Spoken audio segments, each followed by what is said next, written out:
You need to be ready for the Game Week 12 fixture swing on Fantasy Premier League coming up in the next few game weeks. In this video, we're going to be taking a look at who's got the best fixtures right now up until Game Week 12. Then we're going to be looking at the fixture swing who are going to be looking at and who has the best fixtures from Game Week 12 onwards to about Game Week 16. And then we're also going to be looking at who's got the best fixtures right now from Game Week 8 all the way up until Game Week 16. So who's got the best fixtures for the long run, who could just be set and forget players in your team. If you do enjoy this video, and do drop a like, I think it will really help a lot of people out, and this is to kind of help you with your transfer planning as well. So do leave a like and subscribe to the channel as well, because we've got a lot more helpful videos coming up like this in the future. We're going to be looking at as well in a future video the individual players to be targeting over the next few game weeks in the long run, because you can't just be thinking about the next week in FPL. You've got to be prepared for the fixture swings and the players that could potentially be options in a few weeks' time, to keep them on your radar and potentially keep a few transfers spare, so then you can move to these players without taking any hits and having to absolutely destroy your either points or your overall team just to get to players. So as you can see on screen now, we're going to start off with the teams that have the best fixtures over the next 4 game weeks from game week 8 to 12. So as you can see in first on that list, it is Everton. Now, maybe having an Everton asset isn't a bad option. With the fixtures coming up, it is pretty nice. Obviously, Pickford owners did really well the other week. Mikalenko's a cheap option, but you don't know if he's an injury doubt at the moment. Then there's a lot of people that do own Calvert-Lewin and McNeil as well. Maybe just having one Everton player could be very beneficial. We'll have a look at the fixture at the end from 8 to 16. Everton are definitely a team to...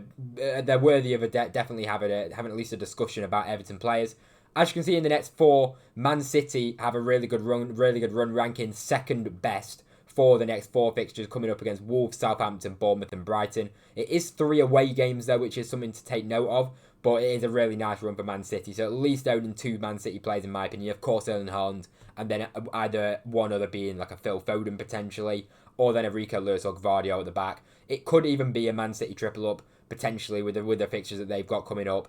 Manchester United coming at 3rd. I mean, I'm not going anywhere near United's players personally. I don't even mind about not owning any of them. They have a nice fixture run, yes, but do I want any of their players? Absolutely not. Leicester's another team that, to be honest, I'm just keeping well away from. If you have like a Wout Faes or 4 million a Coley or someone at Leicester, then fair enough. Other than that, no one really appeals to me too much at Leicester, so I'd stay away. But Nottingham Forest do have a really nice next 4 fixtures. Someone like a Chris Wood could be a potential good transfer in if he's fine for game week 8. Obviously, he's playing for New Zealand at the moment. You have to wait and see if he's definitely going to play that game. But for me, Chris Wood's a great option. And defensively, Nottingham Forest, it could be Sells in goal. It could be Aina in defence. Or it could even be Moreno, but his minutes are a little bit more at risk. But a Forest defender and a Forest attacker definitely would not be a bad option. So at least owning 1 Forest player I would recommend for the next 4 fixtures, just because of them fixtures. And for me, Chris Wood would be the number 1, to be honest. I personally own 2 Forest players at the moment. Crystal Palace, I'm not looking at, to be honest. I'm not going anywhere near them. I haven't seen enough positivity from Palace for me to go for one of their players yet. Maybe an Eze if you wanted to, but Eze's been the most frustrating player to own so far in FPL, I'd say. Or he's definitely up there. Then Spurs have a really nice next 4 fixtures as well. I'm happy. I have Dominic Solanke in my personal team, so I'm happy to have Solanke. And Brennan Johnson as well. I've been talking a lot about Brennan Johnson this week, and I think he is a good transfer in personally. Maybe even a Pedro Porro, but Spurs defensively are still a little bit suspect in my opinion. But Brennan Johnson and Solanke I think are great options, as well as James Maddison as well. But a Spurs asset I think for the next 4 is I'd definitely recommend having at least 1 Spurs asset personally. And then we have Ipswich. Don't really need to talk about Ipswich, to be honest. I don't think there's anyone that you would really go for other than maybe Liam Delap, which isn't a bad shout, to be honest. Maybe Liam Delap, and then obviously you might have a 4 million Greaves, so you just never play. But yeah, Liam Delap's the only real option from Ipswich right now. And I wanted to put Brentford in right at the bottom. They have got like the 10th best out of the lot, but it's still a pretty good run if you look at it, for offensively going forward. Man United away is actually a good fixture for Brentford. Ipswich at home, Fulham away, and Bournemouth at home. So honestly, they rank in 10th for fixture difficulty, but I'd actually put them a lot higher, to be honest, because I think that's a great run for Brentford. And for me, mbuemo is obviously he's pretty close to essentials, to be honest, at this point. Right then, so moving on to the teams then with the best fixtures from game week 12 to 16. This is where the fixture string kind of takes place. You'll be able to see right now a few different teams that have come into the mix. For example, Man City aren't in it, United aren't in it, and there's a couple of teams that come to the front which I want to talk about a bit more in depth. And we'll just go through the teams that I want to talk about. The first one being Brighton. If you look at their fixture string, is massive. It's a big difference from game week 12 onwards. And that's when, for me, you've got to be looking at Brighton assets. Even a Danny Welbeck, if João Pedro is not fit. If João Pedro is fit, he could be an option by then. Mitoma's a clear option as well.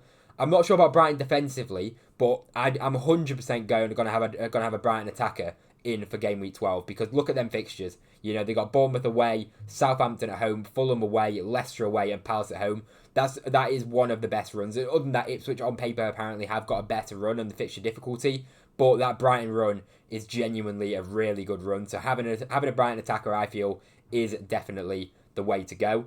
And that could be potentially transferring out maybe an Mbuemo, whose fixtures do get a bit tougher from game week 12 onwards, but they're still not too bad for Brentford. So we'll have to see kind of what Mbuemo's doing at that stage. But I think getting a Brighton player in an attack is definitely a really good option from game week 12 onwards. As well as at Bournemouth, you know, that it's well documented that they've got as their next 3 matches Arsenal, Man City, and they've also got Aston Villa in there as well. So it's a difficult run for Bournemouth. We know that, but for game week 12 onwards, holding someone like a Semenyo or bringing him back in at game week 12 is definitely something that's really good. They have Brighton, then Wolves away, Spurs at home, Ipswich away, and then West Ham at home. That's a really, really nice run. So Semenyo could potentially just be a long-term hold, to be honest, with them fixtures coming up in the long run for Bournemouth. They go from really bad to very, very good, to be honest. So Semenyo, definitely someone to keep an eye on, 100%. Other than that for Bournemouth, no one else has really filled me with too much confidence. For me, it's just Semenyo as the option.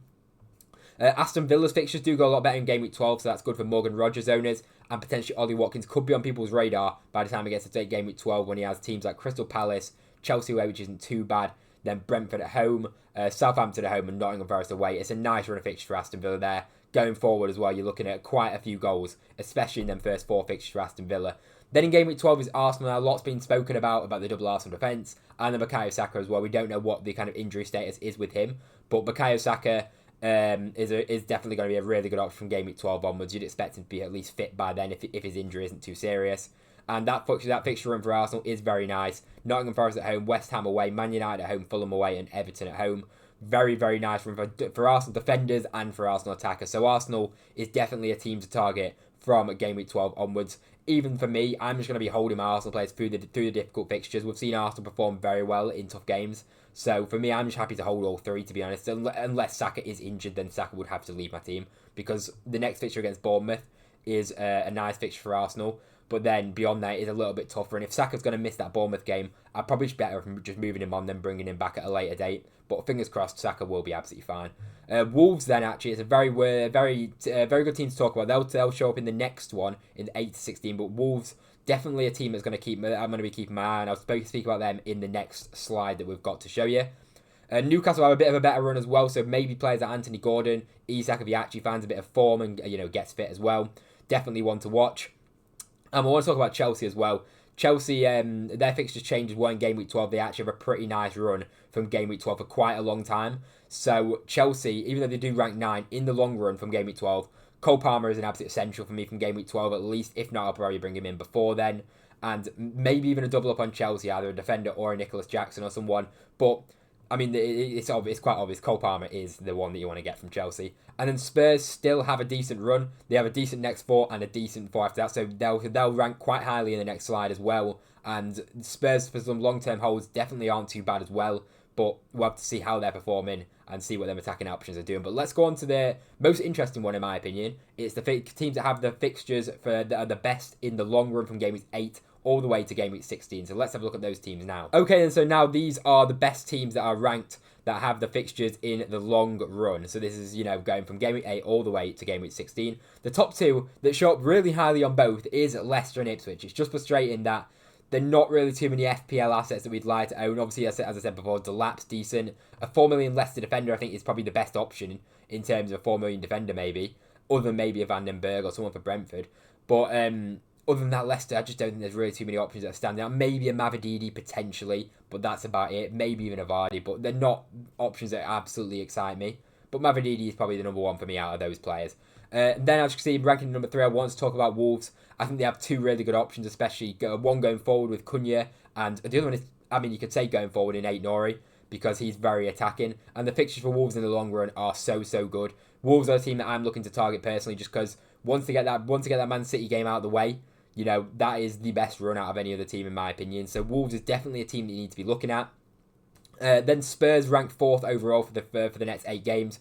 So Spurs players, Dominic Solanke, Brennan Johnson, Maddison, and then maybe a Pedro Porro or someone is definitely a good option going forward. Everton have a really nice run up until game week 15 where they play Liverpool and Arsenal. So Everton assets are definitely viable, but I just don't know about Everton. They haven't performed too well so far this season. But with Branthwaite hopefully being back again after the international break, definitely defensively, Mikalenko or even a Pickford or someone is a good option. Man City have pretty good fixtures overall. They have a tough game week 12 and 13 against Spurs and Liverpool, but it is Man City at the end of the day. And they have United as well in 16, but it's a good run overall for Man City, and they definitely holds. Erling Haaland as well is a decent enough hold. Liverpool's fixtures do get a bit better, but they don't rank highly on either of these fixtures. So maybe just sticking with Erling Haaland could be the way, but that's kind of something that we'll cross when we get to it later. Then there's United that have a decent enough run. Aston Villa overall have a decent run. You can see Brentford down at the bottom have a decent enough run as well. Just I suggest, don't go making too many transfers. I think having a few transfers in game week 12 is handy. For this fixture swing, you need to maybe have 2 transfers available. For me personally, I'm just trying to stack up on transfers as much as I can. If you don't need to make a transfer, then there's absolutely no need. If someone's injured or whatever and you can't field an 11, or someone's, performing really badly and got a really bad fixture or whatever, then fair enough. But honestly, I'd try and hold your transfers from now until game week 12 and then just really attack the game week 12 fixture swing, because a lot of people already use their wild card, and you don't want to be in a position where you're in game week 12 where you've got a bad run of fixtures for some of your players, and then you might have to start taking hits and stuff like that. So I think it is best just to try and stock up on your food transfers, and don't make just silly moves where you're just making moves across or whatever. If the player is good enough and you still got a good fixture and you're still confident in them, just keep hold of them and wait for that game week 12 fixture swing where you can really start to attack some fixtures and really get the advantage over other FPL managers. So if this video has helped you out, then do drop a like down below. Subscribe to the channel as well. Please do subscribe if you are new around here. It takes 1 second, and if you've watched to this point, then you may as well hit subscribe. And thank you very much for watching, and I'll see you in the next video.